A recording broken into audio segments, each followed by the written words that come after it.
If I could summarize my journey, I would say that my time here at CNS has been simultaneously the worst moment, but also the best moment of my life. Hi, my name is Mingjia. I am 20 years old, and I'm currently a patient at the CNS San Francisco clinic being treated for a stroke. To be honest, I don't think I really had any thoughts or feelings at the beginning, just because it was all so shocking and sudden. You know, all I remember is just being in my own home, and then, you know, the numbness, and then I'm unable to walk, and all these kind of strange sensations. And then I end up in the hospital with surgery, which I don't remember going through. And even for probably the first month or so, I wasn't conscious of anything happening around me. I was just living this sort of like walking down this path that someone else had prepared for me. So at the beginning, it was just, complete loss of movement on the left side. So couldn't move a finger, couldn't move my arm, couldn't move legs, which makes, walking obviously a difficulty. And the other big one was in terms of cognition, I think certain issues with processing speed. I would respond slowly to certain questions or statements. I also had attention issues, with multitasking or too many people making me do too many things at once. One of the biggest fears was that sort of all the work I'd put into my education, as well as kind of professional development, like my career, was just going to be, just going to stop right there, and it would be hard to get back to that. I think the first feeling of every day was like, damn, I'm waking up way too early.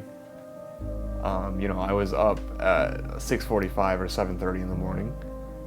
Immediately started brushing my teeth, showering, preparing breakfast, and then I was shuttled off to the clinic where the therapy kind of started immediately. And as I was going throughout the day, I was obviously kind of tired, exhausted by sort of the physical and mental tasks I had to do, but all of that exhaustion is kind of necessary to help your brain rewire and rebuild these connections. And so, you have this kind of feeling of power or strength when you're able to push through this fatigue and really work toward, kind of a successful future and a successful recovery. As I hit each milestone, I walked and I was like, this is something I thought wasn't possible a month or two ago, and then I did it. And so what does that say about all these other far off goals I have in the future? Like, typing, returning to school, all these things. And each sort of goal you check off on your recovery journey, no matter how unrelated it is to something else you want to do in the future, provides kind of a little bit of hope and also shows you what is possible. I'm currently a computer science student at UC Irvine, and my goal is to end up becoming a software engineer in Silicon Valley. And that goal is extremely threatened by my stroke, partly because at the beginning I couldn't type, and you can't write code if you can't type. And also I actually had a software engineering internship lined up for the summer of 2021 that I was unable to go to because of my recovery and my stay in the hospital. And I felt like all of that had been ripped away from me.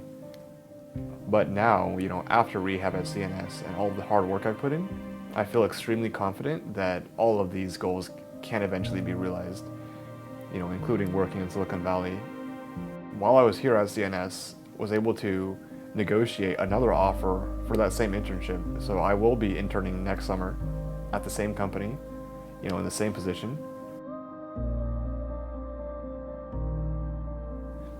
If I could summarize my journey, I would say that my time here at CNS has been simultaneously the worst moment, but also the best moment of my life. And it was not so great because of the emotions I was feeling and the struggles I was having and what I was going through. But also it was fantastic because of how much strength and confidence I've gained and, how much I'm now able to do. And, also all the friends I've met here have been, a really valuable asset in helping me progress forward the way I have.